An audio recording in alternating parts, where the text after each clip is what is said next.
Understood that our power is derived from the consent of the governed, and that means that on balance I see great merit to Commissioner Grease's proposal. And if that fails, I hope that we will at least go with the middle ground of my proposal. And if that fails, I hope we will have at least the broad range of forums and discussions that Commissioner Smith is talking about. We're going to talk a lot in the next 10 days actually about what is our proper motive for voting. Maintain political balance, have something that pleases the legacy of those who are leaving, have something that pleases the working ability of those who are remaining.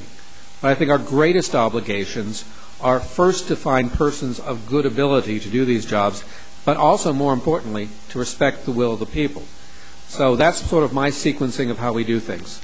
And I will announce that I am going to hold a public forum. I will release details tomorrow in my district. And it's going to be a staggered forum, and it's going to start out about 6 in the evening with those who wish the 2nd Commission District. I invite my good colleague Billy Tinnell will be there to help me do it. I then will move on maybe an hour later to the candidates who want countywide office, and finally to those who want any other commission seat. I'll find a large venue and do this, because I think it's important one way or another to get public input. So I'm going to stagger my response. I like Mr. Grease's motion. I like my own. And if we can't get either of those, I'll go for public forums. Thank you. Okay. If you'll give your name and address for the record, please. Point of order first. Point of order first. Are we now going to open this up to a public forum, or how are we going to conduct this from here on out here in this meeting? No, because if we open it up, then everyone in the audience can come up, and I have nothing against that. I can sit here for 4 more months, but I have nothing against that. But I'm just saying we need some kind of procedure where you cut this off or where you add to it. Well, we've got 2 people that signed up early for public forum. Do you want to let these 2 people speak now or wait till public forum? I don't really care. I just want to know how we're going, because I don't want 2 or 3 have an opportunity to speak and someone else out there wants to, and we say, hey, we don't have time for this. So we need some kind of something here to say we're going to open this floor up now and let everyone come up and have her say. Just a reminder, we have another item on the agenda that will prompt, I'm sure, much more discussion. Should we wait till... Okay. Why don't you sit down and we'll call you at public forum. Call me at public forum. Yes. Okay. Thank you. We'll be quick. What's on the floor, Mr. Chairman? Mr. Chairman. Commissioner Jordan. I thought that we would let people speak on an issue while we were yet discussing it, rather than for them to wait for public forum.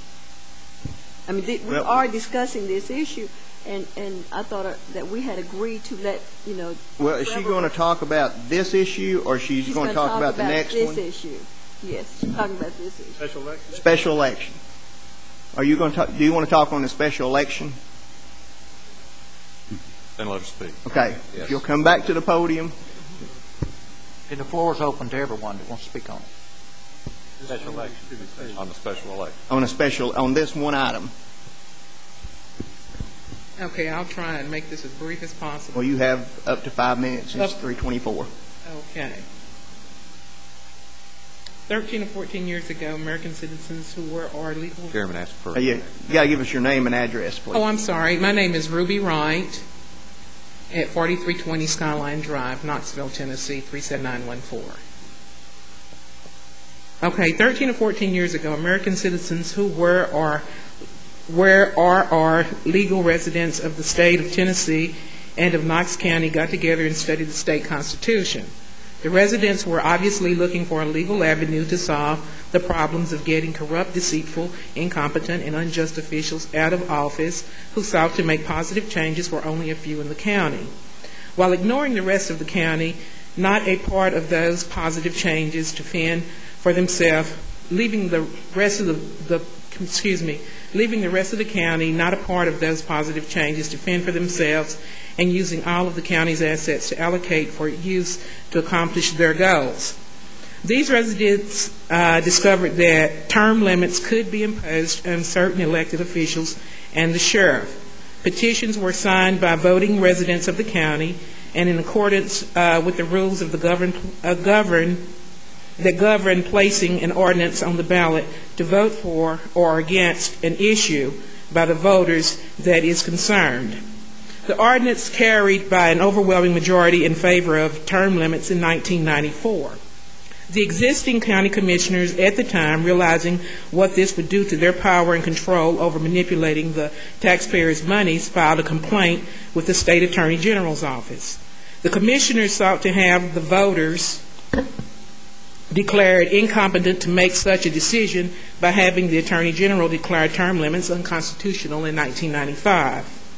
This allowed the corruption, incompetence, deceit, and injustice to continue through their arrogance and greed to own power, which worked to serve only those that the positive changes empowered using the taxpayers' monies.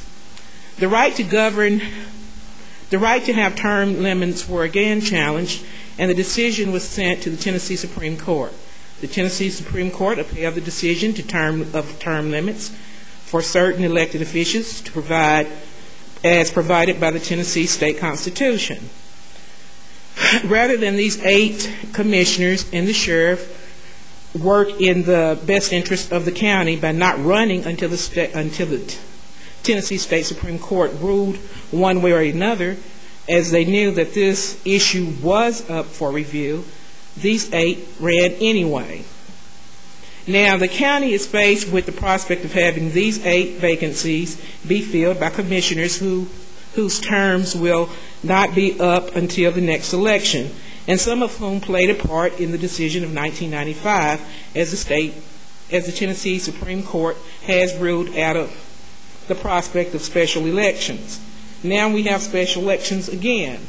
Therefore, there is only one equitable solution to this problem created by the county commissioners who challenged the will of the people in 1995 by stripping the people of their right to decide what is or is not in their best interest with the voiding of their vote. The commissioners shall be required to appoint in the best interest of ethics the person who had the second highest votes in each of the districts affected, since the people who voted for the runner-ups used their votes responsibly by using their vote in favor of the ordinance on term limits, as voted overwhelmingly in 1994 by the voters of the county. Whether the person is independent, Democrat, or Republican should not matter, as the appointment should reflect some confidence of what the voters want, as county commissioners remaining are just as guilty as the ones who have to leave by law. And therefore, any appointment that is other than the runner-up from the election held in 2006 should be viewed as a circumvention around the decision of the Tennessee Supreme Court that reeks of cronyism and would leave the voters of the county feeling that there really is no value to their vote and that officials do not represent the people's best interests, but their own personal agendas, not shared by the people we pay to do the people's will. That's all I have to say. Thank you.